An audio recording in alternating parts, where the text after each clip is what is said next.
Evening friends, good evening students. आप सभी morning की क्लास में प्रेजेंट नहीं थे। आप लोगों ने मॉर्निंग में ज्योग्राफी पढ़ा था, ठीक है। और आज हम लोग वेरी वेरी गुड मॉर्निंग करण, संगीता, रिंकी, सबको वेरी वेरी गुड मॉर्निंग। और अभी तो हम लोग शाम में मिल रहे हैं तो यह गुड इवनिंग भी है, लेकिन कुछ लोग पहली बार मिल रहे हैं तो उसके लिए गुड मॉर्निंग, ठीक है। आज हम लोग जो है स्टार्ट करेंगे हिस्ट्री। जैसा कि मुझे पता चला कि हिस्ट्री में एक भी चैप्टर अभी तक नहीं हुआ है, ठीक है, लेकिन फिर भी चिंता नहीं करना है। हम लोग हिस्ट्री को बेहतर तरीके से पढ़ेंगे। जिस तरह से हम लोगों ने ज्योग्राफी को अभी तक 4 चैप्टर लगभग फिनिश कर चुके हैं, उसी तरह से हम लोग हिस्ट्री को भी अच्छे से चैप्टर वाइज, टॉपिक वाइज सारी चीजों को देखेंगे, ठीक है। हालांकि हिस्ट्री के बारे में कहा जाता है कि यह एक स्टोरी है और यह उतना ही बेहतरीन और लाजवाब होगा जितनी आपकी कैपेसिटी होगी स्टोरी को सुनने की, उसको समझने की, ठीक है, और मेरा स्टोरी टेलिंग का कैपेसिटी, ठीक है। तो यह यानी एक अच्छा वक्ता और एक अच्छा श्रोता, समझ रहे हो, दोनों मिलकर एक अच्छा माहौल क्रिएट करेंगे ताकि हम इस पूरे चैप्टर को और इस पूरे विषय को एक नए आयाम से, नए पैमाने से देखें और देखें कि हमारे सिलेबस में क्या है, ठीक है, और उन सिलेबस से रूबरू होते हुए सारी चीजों से हम वाकिफ हो, ठीक है। तो हिस्ट्री जो है आपका विषय है एसएसटी के अंतर्गत, और अगर आप देखोगे इसका वेटेज एक एग्जामिनेशन के व्यू से, ज्योग्राफी और हिस्ट्री का वेटेज आपके पूरे एसएसटी में 65% है, समझ रहे हो। यानी अगर आप ज्योग्राफी और हिस्ट्री को सिर्फ अच्छे से पढ़े तो आप लगभग फर्स्ट डिवीजन से ज्यादा मार्क्स ला सकते हो एसएसटी में, 60 अबव। इसीलिए कुल मिलाकर आपको यह ध्यान रखना होगा कि एसएसटी में जो 4 सब्जेक्ट पढ़ने हैं, आपका इकोनॉमिक्स है, पॉलिटिकल साइंस है जिसको सिविक्स भी कहा जाता है, ज्योग्राफी है और हिस्ट्री है। ज्योग्राफी के अंतर्गत ही आपको डिजास्टर मैनेजमेंट यानी आपदा प्रबंधन भी पढ़ना है। तो यहाँ पर हम लोग हिस्ट्री के बारे में आज स्टार्टिंग करेंगे और देखेंगे कि क्या क्या हम लोगों का टॉपिक है। मुख्य रूप से अगर देखा जाए तो हिस्ट्री में टोटल आपका 8 चैप्टर है। कितना चैप्टर है? 8 चैप्टर है। अगर इसमें शुरुआती 4 चैप्टर की बात की जाए तो वह राष्ट्रवाद से संबंधित है। सबको गुड इवनिंग, रणधीर, महफूज, कंचन, सबको वेरी वेरी गुड इवनिंग। आप लोग जल्दी से जुड़ जाएं। ओके, ठीक है, हाँ, ओके।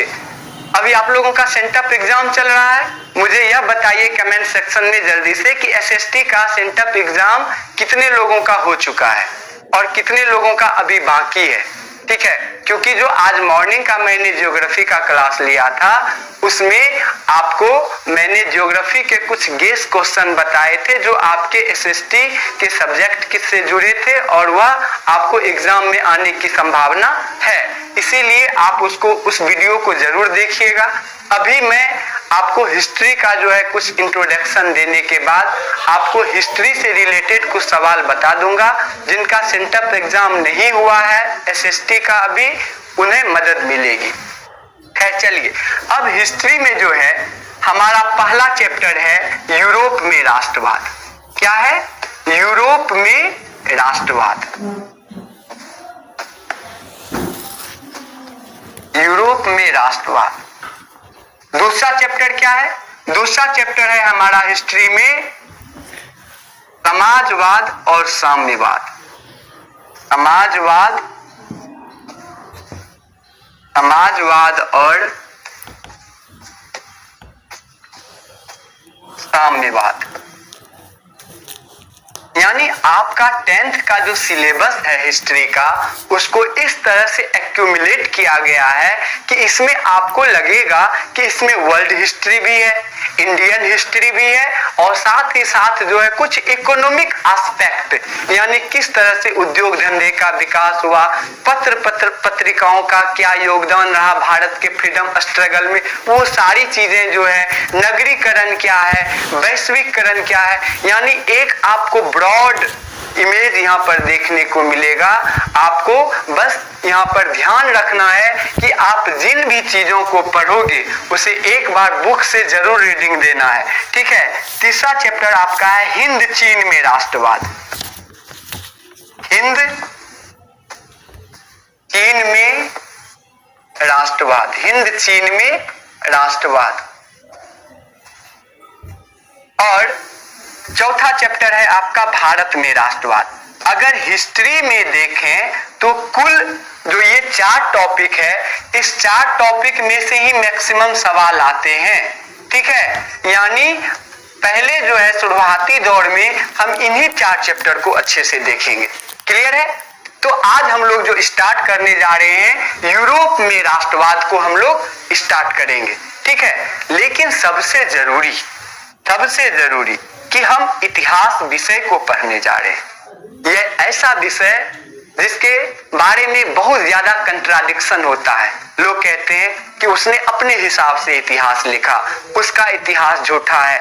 यानी यही एक ऐसा विषय है जिसके पढ़ने से, जिसको जानने के लिए सरकार भी जो है कोशिश करती है कि सही सारी बातें सबको पता नहीं चले। यानी वक्त और परिस्थिति के हिसाब से इतिहास का भी लेखन होता है, इतिहासकार उसको लिखते हैं। तो कुछ बातें किस किस रूप में आती है, तो यहाँ पर इतिहासकार का रोल महत्वपूर्ण हो जाता है। अगर आप इतिहास विषय को पढ़ते हो और आपसे पूछा जाए कि इतिहास किसे कहते हैं, what is the definition of history, ठीक है, what is the definition of history, तो यह एक इतिहास के स्टूडेंट के नाते आपको जानना जरूरी है। क्योंकि अगर आप बेसिक कुछ बातें नहीं जान रहे हो तो उस विषय को फिर पढ़ने का कोई मतलब नहीं रह जाता है। यानी इतिहास किसे कहते हैं? इतिहास कहा जाता है अतीत की घटनाओं का वर्तमान में अध्ययन, the study of past event that is called history, ठीक है। यानी अतीत मतलब बीती हुई घटनाओं का, अतीत की घटनाओं का, इसको लिख सकते हैं आप लोग। अगर कोई पूछे इतिहास किसे कहते हैं तो आपको यह बता देना चाहिए कि अतीत की घटनाओं का, अतीत की घटनाओं का वर्तमान में अध्ययन, वर्तमान में अध्ययन, वर्तमान में अध्ययन इतिहास कहलाता है। क्या कहलाता है? इतिहास। और यह डेफिनेशन किसने दिया है? तो यह एक जो है हिस्टोरियन है, E.H. कार्ड। E.H. कार्ड नाम का एक हिस्टोरियन है, उसके अनुसार यह डेफिनेशन है। क्या नाम है? E.H. Card, K-A-R। E.H. Card के अनुसार है अतीत की घटनाओं का वर्तमान में अध्ययन इतिहास कहलाता है, ठीक है। The study of past event, the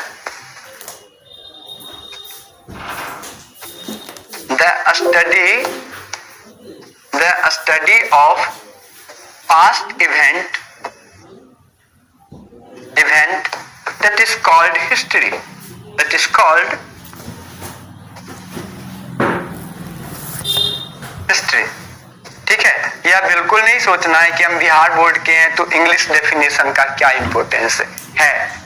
कहीं कहीं पर यह आपके लिए, आपके जो होता है ना आपका स्टैंडर्ड, वह बढ़ाएगा। तो आपको यह बिल्कुल ध्यान रखना है कि अतीत की घटनाओं का वर्तमान में अध्ययन इतिहास कहलाता है। यह तो संक्षिप्त डेफिनेशन हो गया।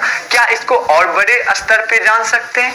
तो अगर इसको थोड़ा और बड़े स्तर पर जानने की कोशिश करते हैं तो यह जो है इतना समझ लीजिए कि इतिहास जो है उसमें हिस्टोरियन का, जो इतिहासकार होते हैं, जो इतिहास लिखते हैं, उसका महत्वपूर्ण योगदान होता है, ठीक है। तो उसका महत्वपूर्ण योगदान होता है। तो इस यहां पर कहा जाता है, आपको इतिहास का दूसरा डेफिनेशन लिखिए, अतीत और वर्तमान के बीच में,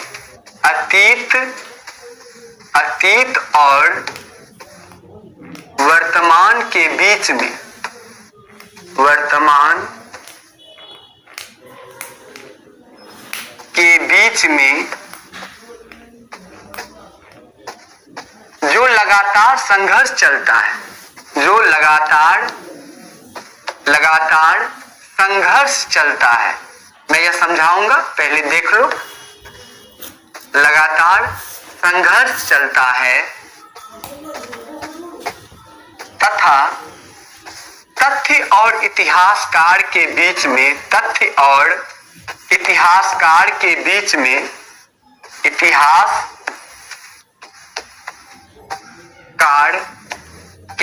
में, इतिहासकार के बीच में जो अनवरत संवाद चलता है, अनवरत संवाद मतलब डायलॉग, संवाद चलता है, उससे अध्ययन के जिस विषय का निर्माण होता है, उससे अध्ययन के जिस विषय का निर्माण होता है, जिस विषय का निर्माण होता है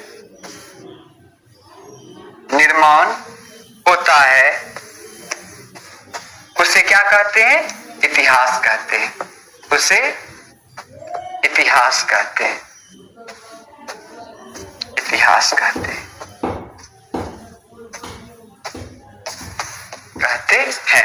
ठीक है। यानी अतीत और वर्तमान के बीच जो लगातार संघर्ष चल रहा है, और तथ्य मतलब प्रूफ, फैक्ट, तथ्य और इतिहासकार के बीच जो अनवरत संवाद चल रहा है, उससे अध्ययन के जिस विषय का निर्माण होता है उसे ही इतिहास कहते हैं। यानी एक continuous interaction between past and present and unending dialogue between facts and historian, that is called history. ठीक है, इसको अगर आप लिखना चाहो तो बिल्कुल लिखो, क्योंकि यह आपको जिंदगी के हर मोड़ पे यह काम आएगा। क्योंकि इतिहास में आप हो सकता है आगे इंडियन हिस्ट्री पढ़ने लगो या वर्ल्ड हिस्ट्री पढ़ने लगो, लेकिन यह बेसिक चीजें हैं जो आपको जानना ही चाहिए कि इतिहास किसे कहते हैं, इतिहास में हम किन चीजों का अध्ययन करते हैं। ठीक है, तो यह बिल्कुल जो है ओके, स्क्रीनशॉट ले लीजिए।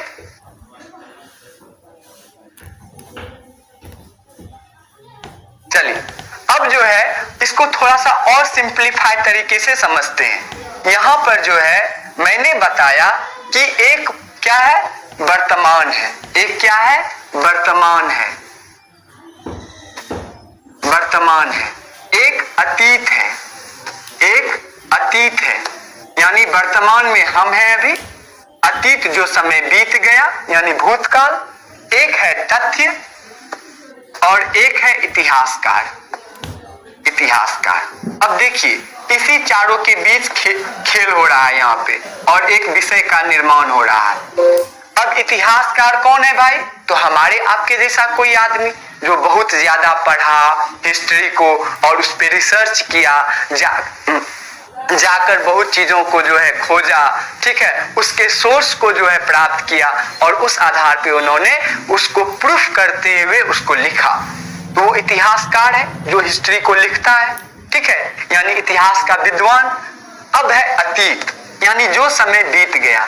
मान लो कोई घटनाएं घटित हुई भूतकाल में, यानी अतीत में कोई घटनाएं घटित हुई। अब जब घटनाएं घटित हुई तो उसके लिए कुछ ना कुछ प्रूफ बचा होगा उस घटनाओं से संबंधित। ठीक है, उस घटनाओं से संबंधित कुछ ना कुछ तथ्य बचा होगा। तथ्य कहने का मतलब प्रूफ, फैक्ट। ठीक है, फैक्ट बचा होगा। अब जो है इसी को कहेंगे प्रूफ। अब जो है वर्तमान है, वर्तमान में हम लोग हैं या आज का कोई इतिहासकार है।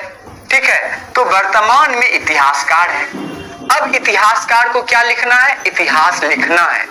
किसी भी चीज को एक प्रूफ यानी साइंटिफिक तरीके से लिखना है, ताकि यह नहीं लगे कि यह ओनली ए स्टोरी है, वो नानी दादी वाली कहानी। ठीक है, वो इतिहास का हिस्सा नहीं हो सकता है जिसका प्रमाण नहीं हो, जिसका साक्ष्य या प्रूफ नहीं हो। ठीक है, इसीलिए बहुत सारी धार्मिक बातें जिसका प्रमाण नहीं है, हम उसको इतिहास विषय के अंतर्गत नहीं पढ़ते हैं। हम इतिहास विषय के अंतर्गत उसी चीज को पढ़ते हैं जिसका प्रमाण है, जो साइंटिफिक तरीके से, वह चाहे साहित्यिक स्रोत हो चाहे पुरातात्विक स्रोत हो, उसके आधार पर वह प्रूफ हो जाती हो। तो अब इतिहासकार क्या करेगा? इतिहासकार अतीत में जाएगा। अतीत में जाएगा मतलब क्या? वो तो जा नहीं सकता है। वो अतीत में जाएगा मतलब वह अतीत की बातों को लिखना चाहेगा। तो इसके लिए अतीत की जो फैक्ट है, उस घटनाओं से संबंधित जो प्रूफ है, उसको वह प्राप्त करेगा, विभिन्न स्रोतों से प्राप्त करेगा, और उसको प्राप्त करके यह अपना दिमाग चलाएगा। कौन? इतिहासकार, जो कि एक आदमी है, जो कि इतिहास का विद्वान है। वह तर्क वितर्क करेगा, और तर्क वितर्क करके जो है वो उन सारी चीजों को एनालिसिस करके साइंटिफिक ढंग से लिखेगा, और फिर उससे जिस विषय का निर्माण होगा उसी को क्या कहेंगे? इतिहास कहेंगे। तो मुझे पक्का विश्वास है कि अब आप लोग समझ गए होंगे कि इतिहास विषय कैसे बनता है। अच्छा, मुझे एक चीज बताओ, हम लोग ज्योग्राफी भी पढ़े, उसका डेफिनेशन देखे। इतिहास विषय का संबंध किससे है? मनुष्य से है या पृथ्वी से है? यानी जब से पृथ्वी की उत्पत्ति हुई तब से हम इतिहास पढ़ते हैं, या जब से मानव जो है इस पृथ्वी पर आया तब से हम इतिहास पढ़ते हैं? बताओ कमेंट सेक्शन में, अगर आप लोगों को पता है बताइए। ओके, मैं बता रहा हूं। देखिए, पृथ्वी पर जब से पृथ्वी की उत्पत्ति हुई तब से अगर हम चीजों को पढ़ेंगे तो वह हो जाएगा ज्योग्राफी या जियोलॉजी। ठीक है, भूगर्भ शास्त्र या भूगोल हो जाएगा। लेकिन पृथ्वी पर जब से मानव गतिविधि प्रारंभ हुआ, जब से पृथ्वी पर मानव के साक्ष्य, मानव के चलने का प्रूफ मिलने लगा, तब से हम इतिहास को पढ़ते हैं, तब से हम इतिहास का अध्ययन करते हैं, यानी इतिहास विषय को जो है एनालिसिस करके उसको लिखते हैं।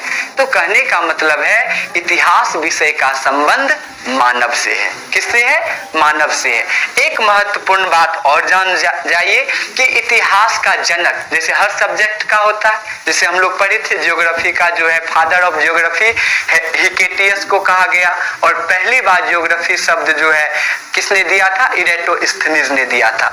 उसी तरह फादर ऑफ हिस्ट्री किसको कहा गया है? यानी इतिहास का जनक किसे कहा गया है? तो वह कहा गया है आपको हेरोडेटस को। किसको कहा गया है? Father of history, father of history Herodotus. Herodotus याद रखना है इसको, वेरी वेरी इंपॉर्टेंट। ठीक है, ये कहीं पर चलते फिरते लोग आपसे पूछ लेंगे इतिहास पढ़ रहे हो, ठीक है, किसे कहते हैं इतिहास? इतिहास के जनक कौन है? ये बिल्कुल हमेशा काम आएगा, इसको समझ के रखना है, याद रखना है। चलो, अब जो है हम लोग बिना दाएं बाएं ज्यादा चले अपने टॉपिक पे आते हैं, और उस टॉपिक को समझने के लिए जो जो रेफरेंस लेना पड़ेगा वह हम लोग लेंगे, लेकिन उसको सिंप्लीफाई करते हुए, समझते हुए हम लोग आगे बढ़ेंगे। ठीक है, तो हमारा अब टॉपिक क्या आ जाता है? यूरोप में राष्ट्रवाद। ठीक है, यूरोप में राष्ट्रवाद। यूरोप में राष्ट्रवाद। मुझे यह बताओ कि यूरोप जो है क्या है? एक देश है या एक महादेश है? पता है आप लोगों को? अभी मैं पीपीटी बना के नहीं लाया, नहीं तो मैं वर्ल्ड मैप पे आपको दिखाता कि यूरोप कहाँ है। और यूरोप एक महादेश है, ये तो सभी को पता है कि इस पृथ्वी पर जो है मेजर जो कॉन्टिनेंट है, 7 मेजर कॉन्टिनेंट है। कौन कौन से हैं? 7 महादेश। तो आपको बताना है एशिया है, अफ्रीका है, यूरोप है, उत्तरी अमेरिका, दक्षिणी अमेरिका, ऑस्ट्रेलिया और अंटार्कटिका। ठीक है, तो ये 7 महादेश है। तो यूरोप क्या है? यूरोप भी एक महादेश है। और जब यह महादेश है, हाँ बिल्कुल महफूज महादेश है। ठीक है, तो जब यह महादेश है तो इसमें बहुत सारे देश होंगे। तो जब हम यूरोप में राष्ट्रवाद को पढ़ते हैं, यानी यूरोप में जो बहुत सारे देश हैं, ABCDEF जो भी देश हैं, उस देश में जब राष्ट्रवाद की भावना का विकास हुआ, उसी के बारे में हम लोग पढ़ेंगे। ठीक है, तो यूरोप जो है एक क्या है, महादेश है। तो सबसे पहले हम इंट्रोडक्शन ऑफ यूरोप यानी यूरोप का परिचय लेते हैं। तो यूरोप क्या है, इसको अगर आप लिखना चाहो तो लिख लो, लिखो। यूरोप विश्व के 7 महादेश में से एक है। विश्व के 7 महादेशों में से एक है, ठीक है। इसमें वर्तमान में 44 देश शामिल है। इसमें वर्तमान में कितने देश शामिल है इस महादेश में? वर्तमान में 44 देश शामिल है। 44 देश शामिल है। कुछ महत्वपूर्ण और ऐतिहासिक देश, कुछ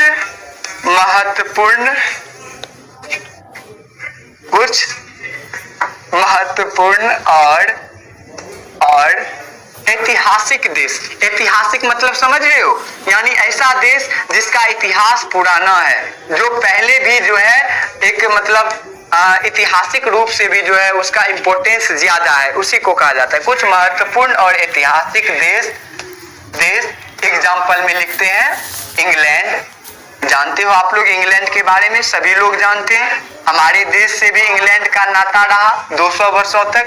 इंग्लैंड, फ्रांस,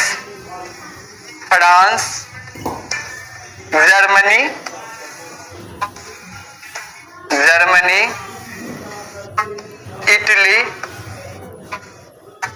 इटली, ऑस्ट्रिया,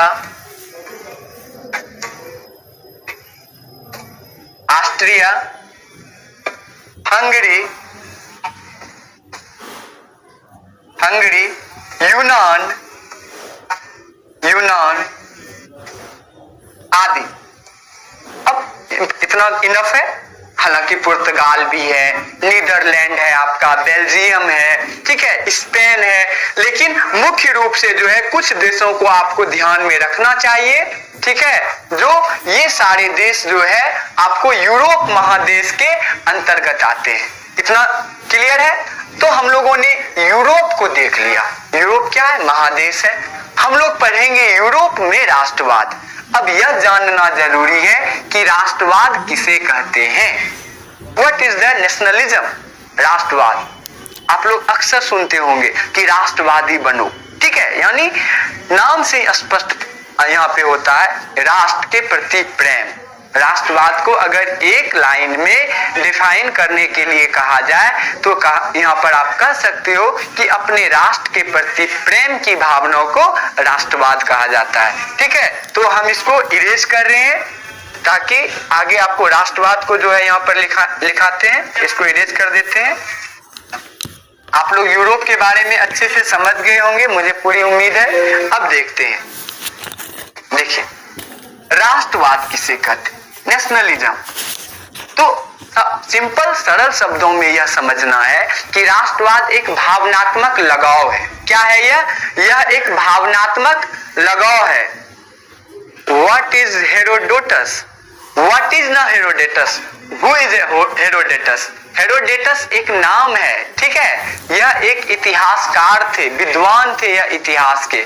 इसीलिए हेरोडेटस को इन्होंने जो है प्रारंभ में जब हिस्ट्री विषय को लिखा जा रहा था उसको जो है एक तरह से जो है क्रम अनुसार से जो है उसको सुसंगत ढंग से लिखा जा रहा था।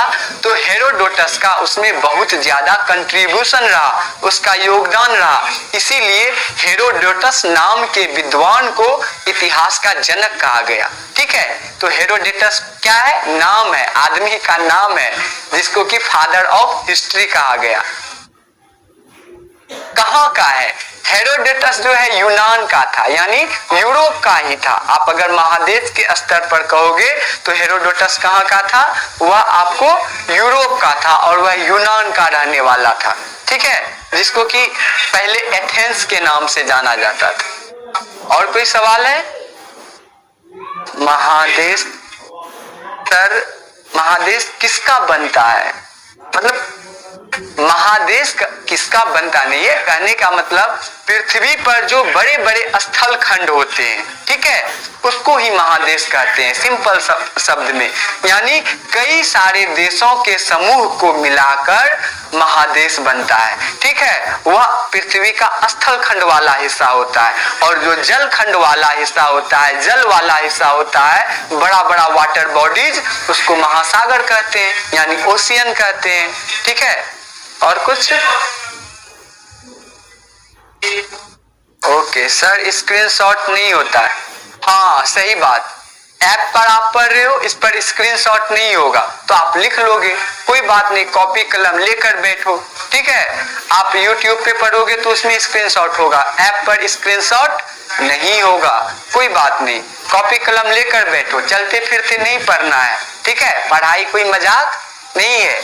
चलिए अब हम लोग देखते हैं राष्ट्रवाद। तो राष्ट्रवाद के बारे में पहले समझना है कि राष्ट्रवाद एक भावना है। क्या है? भावना, एक इमोशन है। और यह इमोशन कैसा इमोशन है? यह एक ऐसा इमोशन है जो लोगों के बीच आपसी प्रेम और एकता को प्रदर्शित करता है। अगर हम कहेंगे कि इसका डेफिनेशन बताओ, सिंपल तो यह समझने के लिए काफी है कि अपने देश के प्रति प्रेम की भावना को राष्ट्रवाद कहते हैं। लेकिन अगर एक बड़ा डेफिनेशन लिखना पड़े जिससे कि यह स्पष्ट हो सके कि व्हाट इज नेशनलिज्म, राष्ट्रवाद, तो लिखिए राष्ट्रवाद, राष्ट्रवाद एक भावनात्मक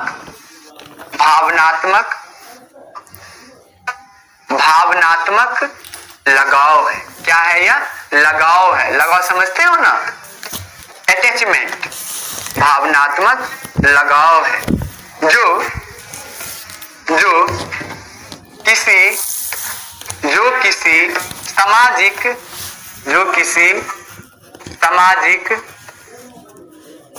सामाजिक सांस्कृतिक भौगोलिक क्षेत्र यानी समझ रहे हो ना, यानी कोई किसी एरिया में रहने वाले, भौगोलिक क्षेत्र में रहने वाले, भौगोलिक क्षेत्र में रहने वाले लोगों के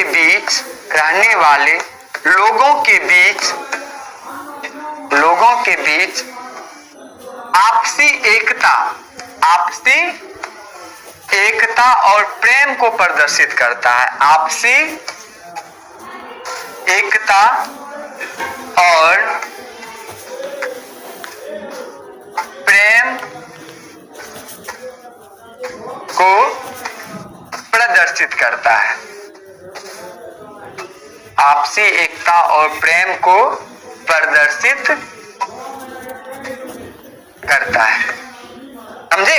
यानी राष्ट्रवाद क्या है? यह एक भावनात्मक लगाव है, ठीक है, जो किसी सामाजिक, सांस्कृतिक और भौगोलिक क्षेत्र में रहने वाले लोगों के बीच आपसी एकता और प्रेम को क्या करता है? प्रदर्शित करता है। इसको आप इस तरह से समझो, जैसे हमारा देश है, बहुत बड़ा देश है, यह लगभग जो है 32.8 लाख स्क्वायर किलोमीटर में जो है फैला हुआ है, ठीक है, 32 लाख वर्ग किलोमीटर क्षेत्र में फैला हुआ है।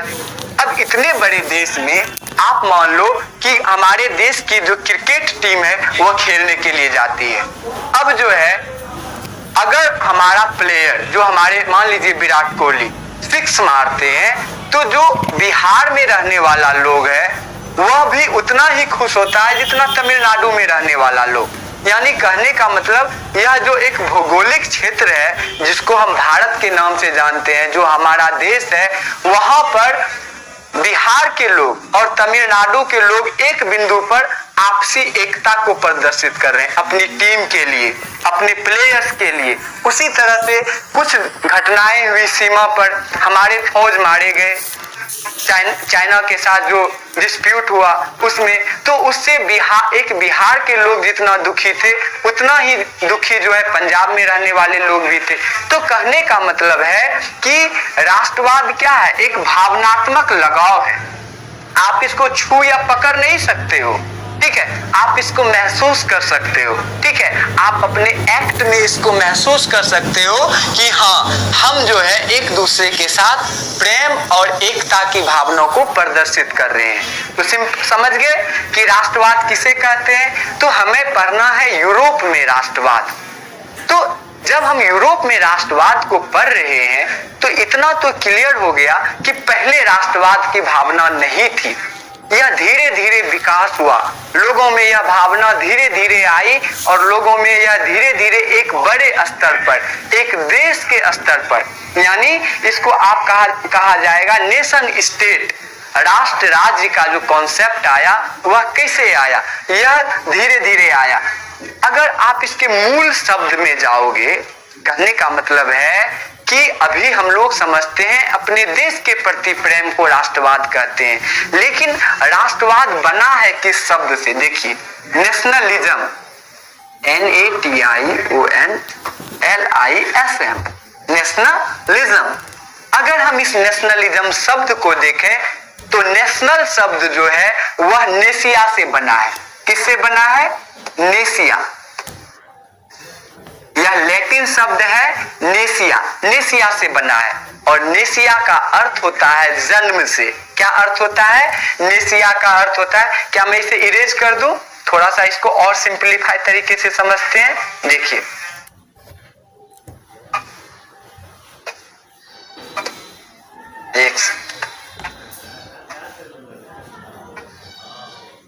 चलिए, नेशनलिज्म, नेशनलिज्म, और यह जो है नेशिया, नेशिया का अर्थ होता है जन्म से, जन्म से। अगर हम मूल कॉन्सेप्ट को समझने का प्रयास करें तो राष्ट्रवाद जो है वह मूल रूप से कहां से आया, तो जन्म से एक जैसे लोगों के बीच जो आपसी एकता और प्रेम था, जो भावनात्मक लगाव था, वहीं से यह शब्द पॉपुलर हुआ और यह राष्ट्रवाद शब्द की उत्पत्ति हुई। लेकिन बाद में यह शब्द धीरे धीरे ब्रॉड होते गया। पहले एक छोटे स्तर पर, छोटे क्षेत्र में रहने वाले लोग प्रजाति के आधार पर, धर्म के आधार पर, ठीक है, एक कुल या वंश के आधार पर वह आपस में एकता और प्रेम को प्रदर्शित करते थे। लेकिन धीरे धीरे वह ब्रॉड होते गया, लोगों का नजरिया बढ़ता गया और धीरे धीरे पूरे देश में जो लोग रह रहे थे तो पूरे देश में रहने वाले लोगों के बीच क्या हुआ, प्रेम और एकता की भावना प्रदर्शित होने लगी और उसको बड़े स्तर पर राष्ट्रवाद की ही संज्ञा दी गई। लेकिन इसका जो मूल कॉन्सेप्ट क्या है कि जन्म से जो एक लोग हैं उसमें जो आपसी एकता और लगाव है उसे ही कहा गया राष्ट्रवाद। क्लियर? अब हम लोग पढ़ते हैं यूरोप में राष्ट्रवाद। तो यूरोप में राष्ट्रवाद की उत्पत्ति का क्या कारण था? ठीक है, यूरोप में वर्तमान यानी उस समय, जिस समय यहाँ पर नेशनलिज्म का विकास हुआ, उस समय क्या परिस्थितियां थी। यूरोप के जो कई सारे देश हैं, फ्रांस है, जर्मनी है, इटली है, हंगरी है, उसके बाद ऑस्ट्रिया है, आपका इंग्लैंड है, वहां पे कैसी राजनीतिक परिस्थितियां थी, वहां की सामाजिक परिस्थितियां कैसी थी, किस तरह वहां के लोगों में जो है धीरे धीरे राष्ट्रवाद का विकास हुआ, ये सारी चीजें हम लोग देखेंगे। लेकिन जिन लोगों का सेंटअप एग्जाम नहीं हुआ है उन लोगों के लिए मैं कुछ क्वेश्चन आज डिस्कस कर देता हूं ताकि उसको सेंटअप एग्जाम में मदद मिल जाए। फिर आगे अगले क्लास में हम लोग इसको अच्छे से देखेंगे। ठीक है, तो मैं आप लोगों को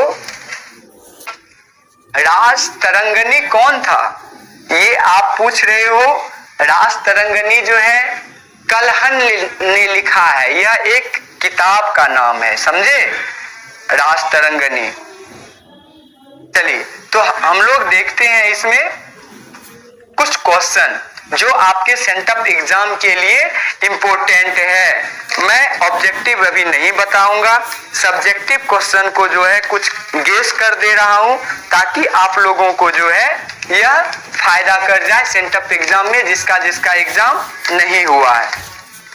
चलिए, पहला क्वेश्चन है लघुत्तरीय क्वेश्चन, देख लीजिए। हिस्ट्री का है आपका लघुत्तरीय क्वेश्चन। लघुत्तरीय यह 2 मार्क्स का आएगा आपका, ठीक है। पहला क्वेश्चन है आपका, जर्मनी के एकीकरण में बाधाएं क्या थी? जर्मनी के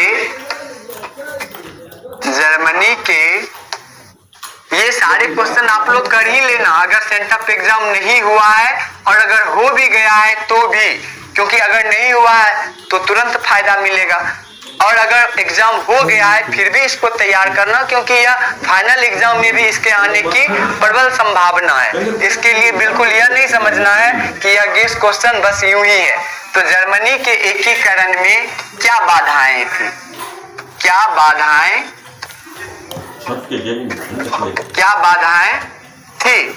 फिर हम लोग दूसरा क्वेश्चन देखते हैं। दूसरा क्वेश्चन क्या है? 1848 की फ्रांसीसी क्रांति के क्या कारण थे? 1848 की फ्रांसीसी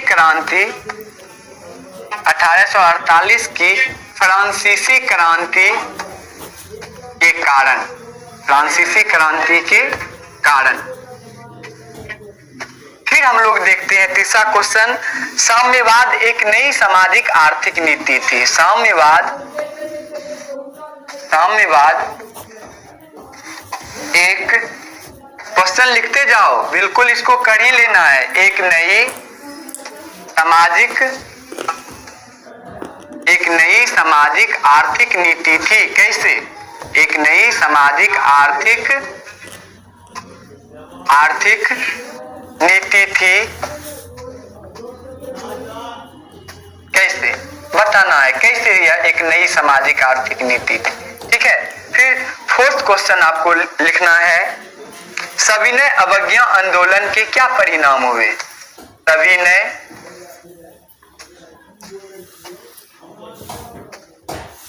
अवज्ञा आंदोलन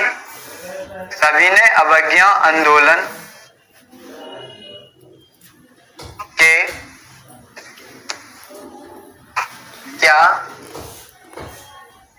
हो? आपके एग्जाम में ये क्वेश्चन आया था, ठीक है। तो जिसके एग्जाम में आया था वो तो अच्छी बात है, जिनका एग्जाम नहीं हुआ है, क्योंकि यहाँ पर पूरे बिहार के स्टूडेंट्स हैं और कई जगहों पर आपका भी ये सेंटअप एग्जाम नहीं हुआ है, ठीक है। तो जिनका नहीं हुआ है उनके लिए यह काम करेगा। सविनय अवज्ञा आंदोलन के क्या कारण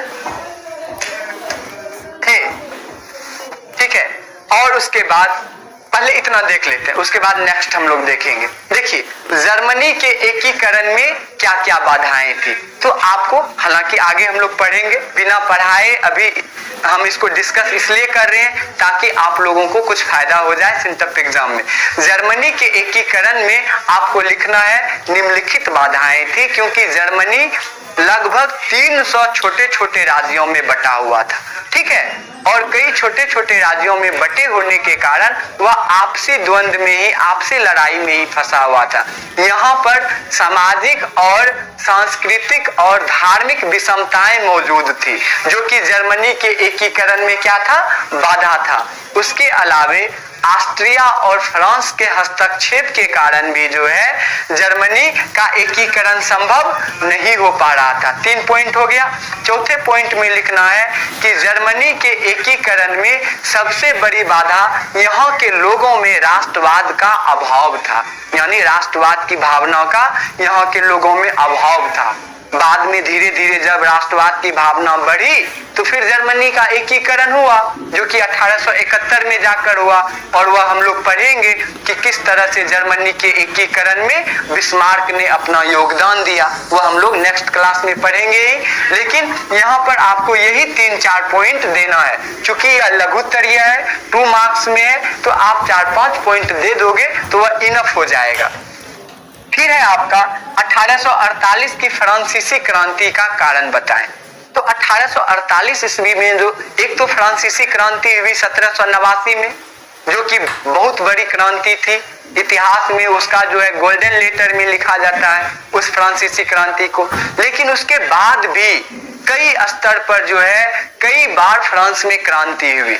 एक 1830 में हुई, फिर 1848 में हुई। तो यहाँ आपको 1848 की क्रांति का कारण पूछा जा रहा है। तो यहाँ पर बताना है आपको कि 1848 की क्रांति से पहले जो है लुई फिलिप, यानी 1830 की क्रांति जिस समय हुई उस समय जो है जो राजा थे चार्ल्स दशम को सत्ता से हटा दिया गया। ठीक है, क्योंकि वह आम लोगों की बात नहीं सुनते थे, उनके हित में कार्य नहीं करते थे, और उसके स्थान पर लुई फिलिप को राजा बनाया गया। किसको बनाया गया?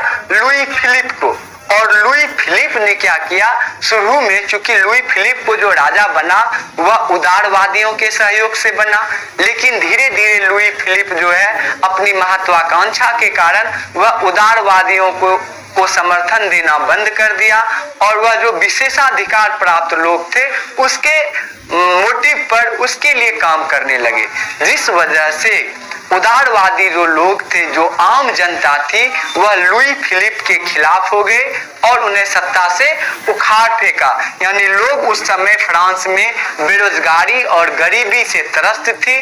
उसके लिए तत्कालीन जो राजा लुई फिलिप थे उन्होंने कोई प्रयास नहीं किया, जिस कारण से वहां के लोगों ने जो है फ्रांस में क्रांति कर दी और फिर लुई फिलिप को सत्ता को छोड़कर भागना पड़ा। उसी को कहा गया 1848 की फ्रांसीसी क्रांति। क्लियर है? फिर है साम्यवाद, एक नई सामाजिक आर्थिक व्यवस्था। कैसे? तो साम्यवाद जो है पूंजीवाद के जस्ट अपोजिट है। पूंजीवाद कहता है कि जब संपत्ति पर किसी निजी व्यक्ति का अधिकार हो, ठीक है, लेकिन साम्यवादी व्यवस्था क्या कहता है? साम्यवादी व्यवस्था कहता है कि संपत्ति पर जो है वह सरकार का नियंत्रण होगा और सरकार जो है उसे लोगों के बीच क्या करेगी? डिस्ट्रीब्यूट करेगी अपने ढंग से। समझ रहे हो? तो इस तरह से जो है साम्यवाद जो है वह मजदूरों की बात करता है, वह गरीबों के हितों की बात करता है, वह संसाधन के वितरण की बात करता है। ठीक है, यहाँ पर मजदूरों को कई सारे अधिकार दिए गए, जैसे काम के घंटे नियत किए गए, ठीक है, उसका वेतन बढ़ाया गया और उसको जो आवश्यकता की वस्तुएं हैं वह प्रदान की गई। तो आपको बताना है कि साम्यवादी व्यवस्था जो है वह बिल्कुल एक नई सामाजिक अर्थ व्यवस्था थी, जिसमें कि आम मजदूरों, गरीबों और किसानों के हितों को ध्यान रखा गया, जिसमें संसाधन पर सरकार के नियंत्रण को स्थापित किया गया और उन संसाधनों का समाज में समान रूप से वितरण की बात कही गई। ठीक है, फिर है आपका सविनय अवज्ञा आंदोलन। यह हम लोग पढ़ेंगे, भारत के जो राष्ट्रवाद पढ़ेंगे, भारत का स्वतंत्रता संग्राम के बारे में, उसमें पढ़ेंगे कि यह जो है आपको सविनय अवज्ञा आंदोलन के क्या कारण नहीं, परिणाम लिखना है। क्या है? एग्जाम में आएगा आपको परिणाम आएगा। ठीक है, कारण तो जो भी है आपको वह जान ही रहे हैं कि कारण में आपको अंग्रेजों की जो नीतियां थी उन नीतियों के कारण जो है यहाँ के लोग अपने देश को आजाद कराने के लिए, अपना स्वशासन लाने के लिए जो है सविनय अवज्ञा आंदोलन प्रारंभ किया महात्मा गांधी के नेतृत्व में। लेकिन इसका जो परिणाम हुआ उस परिणाम में आपको बताना है कि सविनय अवज्ञा आंदोलन अपनी तरह का एक महत्वपूर्ण आंदोलन था, क्योंकि इसमें बड़े स्तर पर लोगों ने बढ़ चढ़कर हिस्सा लिया, खास करके महिलाओं ने जो है इसमें हिस्सा लिया। तो कुल मिलाकर आपको जो है सविनय अवज्ञा आंदोलन में इन सारे बिंदुओं को दर्शाना है 3-4 पॉइंट में। पहला कि यह एक मास मूवमेंट था, यह एक जन आंदोलन था, इसमें बड़े स्तर पर जो है महिलाओं ने जो है भाग लिया। उसके अलावे किसानों ने, मजदूरों ने, जो मध्यम वर्ग थे उन्होंने, छात्रों ने भाग लिया और अंग्रेजों की वस्तुओं का विरोध किया गया, उसका उपयोग करना बंद कर दिया गया लोगों के द्वारा और देश में निर्मित वस्तुओं का उपयोग किया गया। ठीक है, इसी आंदोलन के द्वारा जो है नमक कानून को तोड़ा गया, जगह जगह पर लोग अंग्रेजों को टैक्स देना बंद कर दिए। तो इस प्रकार से आपको सविनय अवज्ञा आंदोलन के जो है परिणाम यह आप लिख लोगे। फिर आप नेक्स्ट चलो, नेक्स्ट क्वेश्चन क्या है? नेक्स्ट क्वेश्चन देखते हैं। नेक्स्ट क्वेश्चन है आपका, नगरीकरण ने किन किन समस्याओं को जन्म दिया? ठीक है, नगरीकरण ने, या पांचवा क्वेश्चन है आपका, नगरीकरण ने किन किन समस्याओं को जन्म दिया? नगरीकरण ने किन किन समस्याओं को जन्म दिया, या किन समस्याओं को जन्म दिया? देखिए, नगरीकरण होता क्या है? सबसे पहले तो यह समझना है नगरीकरण होता क्या है।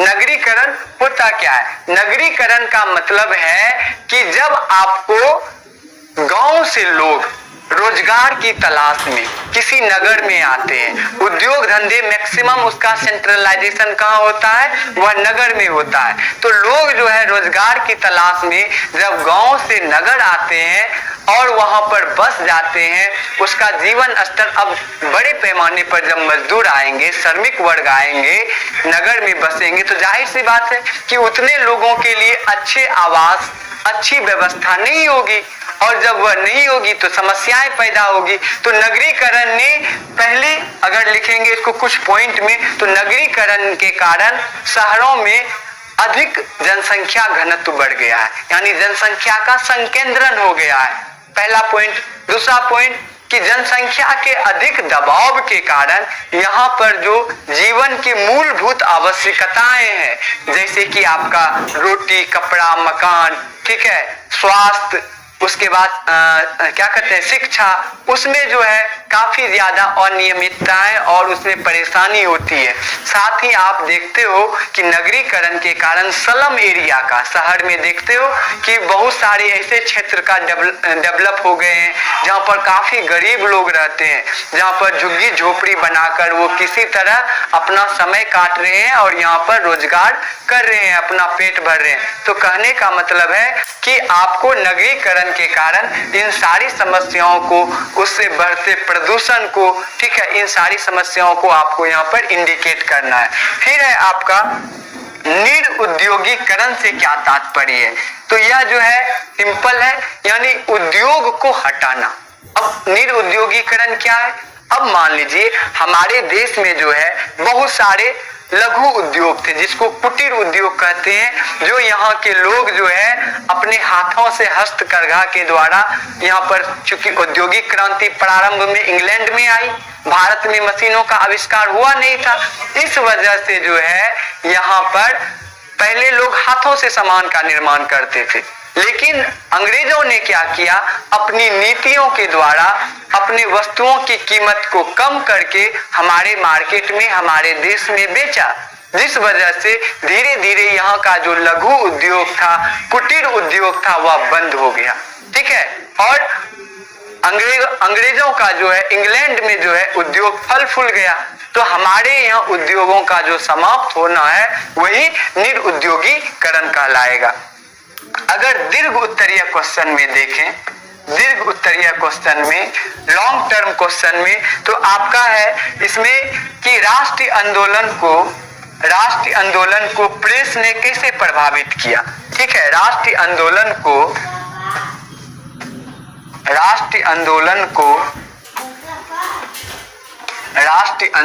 को प्रेस ने कैसे प्रभावित किया? देखिए, प्रेस करने का मतलब समझ रहे हो? प्रेस करने का मतलब है आज जो आप अखबार पढ़ रहे हो, मैगजीन पढ़ रहे हो, न्यूज़पेपर, वो सभी प्रेस के अंतर्गत आएगा। तो राष्ट्रीय आंदोलन में प्रेस ने महत्वपूर्ण भूमिका निभाई। और आपको पता है कि पहली बार इंडिया में कौन सा पेपर छपा था? वह बंगाल गजट नाम का पेपर छपा था, और उसको जिसने छापा था उसका नाम था जेम्स अगस्टस हिक्की, एक अंग्रेज था। और जब यहाँ पर प्रेस का विकास हुआ, धीरे धीरे जो है यहाँ पर हमारे जो राष्ट्रवादी नेता लोग थे, जो हमारे देश के को स्वतंत्रता सेनानी थे, वह जो है अपनी बातों को, अपने अच्छे विचारों को लोगों तक पहुंचाने के लिए प्रेस का सहारा लिया। यानी उन्होंने अखबार छापे और पत्र पत्रिकाओं के माध्यम से आम जनमानस को जागरूक करने का प्रयास किया। और इस प्रकार से जो है प्रेस ने जो है महत्वपूर्ण भूमिका निभाई, चाहे वह महात्मा गांधी का यंग इंडिया हो, चाहे उसका हरिजन अखबार हो या फिर आपका बाल गंगाधर तिलक का मराठा अखबार हो या केसरी अखबार हो, सब ने जो है महत्वपूर्ण योगदान दिया लोगों को जागरूक करने में। अंग्रेजों की जो नीतियां थी, जो भारत के लिए शोषण वाली नीतियां थी, उसके बारे में आम लोगों को अवेयर किया, जागरूक किया। तो हमें यह 3-4 लाइन में आपको, हालांकि लॉन्ग टर्म है, इसको आपको ज्यादा लिखना पड़ेगा, लेकिन इन्हीं सारी बातों को आपको इसमें इंडिकेट करना है। फिर आपका लास्ट क्वेश्चन है कि इटली के एकीकरण में मैजनी, गैरीबाल्डी और काउंट काबूल। इटली के एकीकरण में मैजनी नाम है यह, बिल्कुल ये नहीं समझना कुछ और है अगर नहीं पढ़े हो तो। मैजनी, गैरीबाल्डी और काउंट काबुड़ की योगदान बताएं। जैसे हम लोग पढ़ते हैं ना कि भारत के आजादी में महात्मा गांधी, सुभाष चंद्र बोस, पंडित जवाहरलाल नेहरू के क्या योगदान है, उसी तरह से ये लोग जो है, मैजनी है, गैरीबाल्डी है या फिर काउंट काबुड़ है, ये इटली के एक तरह से क्या कहेंगे, राष्ट्रवादी नेता थे।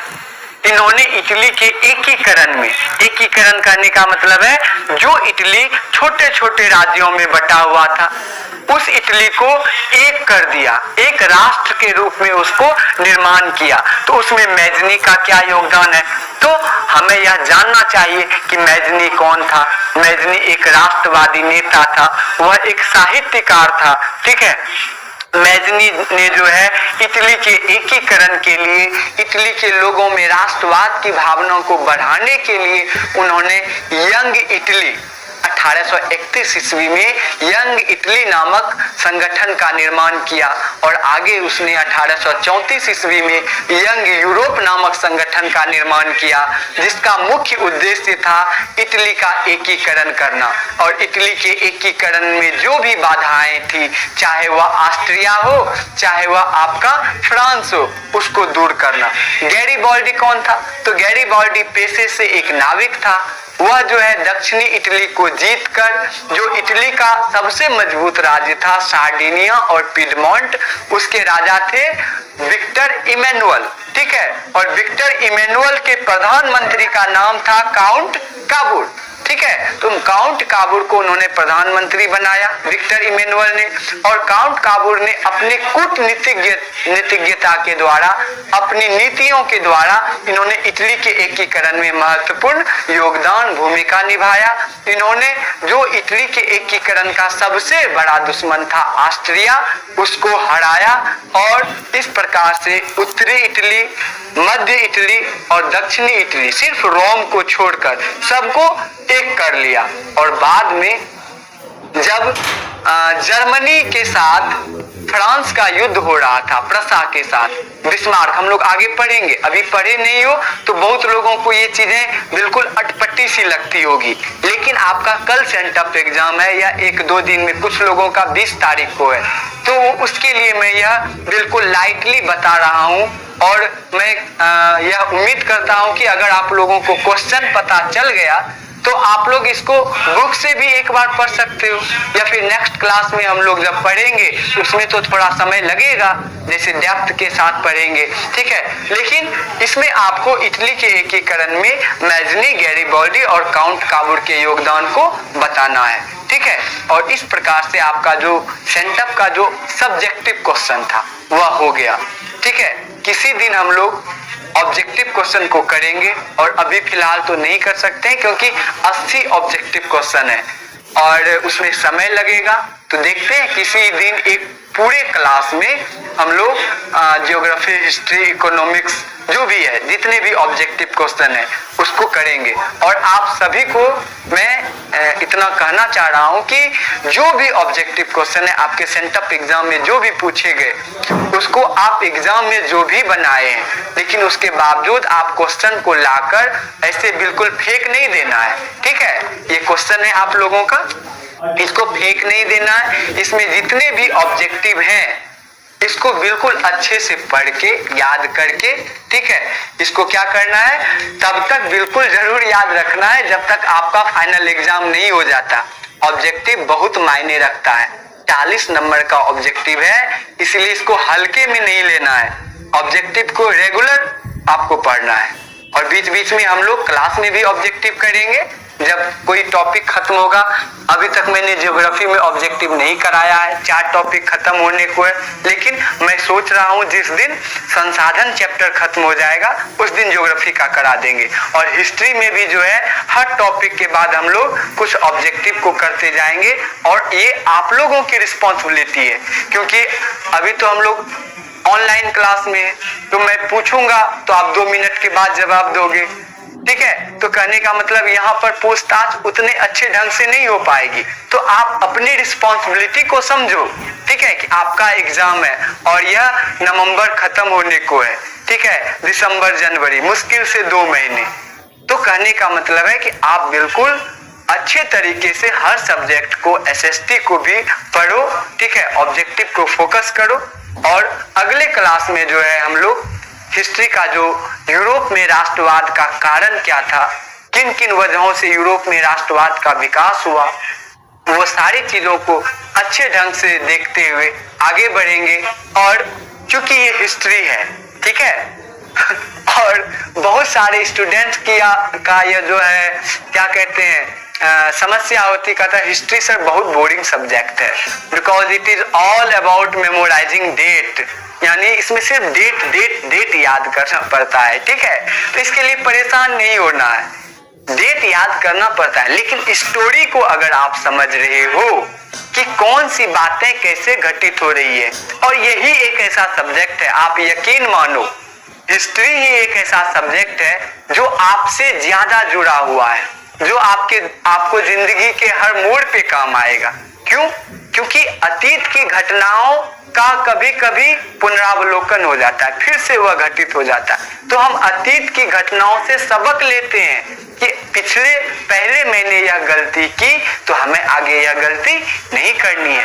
इसीलिए बिल्कुल इसको एक इंटरेस्टिंग तरीके से हम लोग पढ़ेंगे और आप लोग भी जो है बिल्कुल जो है अच्छे ढंग से पढ़ो और समझने में कोई परेशानी हो, कोई भी टर्म, जैसे इसमें बहुत सारे टर्म आएंगे, जैसे प्रतिक्रियावादी, जैसे राष्ट्रवाद अभी आप लोगों ने समझा, उसी उदारवादी, अगर इस तरह के टर्म, हालांकि मैं समझाने की भरपूर कोशिश करूंगा, लेकिन कुछ टर्म अगर मुझे यह लगता होगा कि स्टूडेंट समझ रहा है और मैं आगे बढ़ गया, लेकिन आपको समझ में नहीं आए, तो आप बेफिक्र होकर पूछ सकते हो।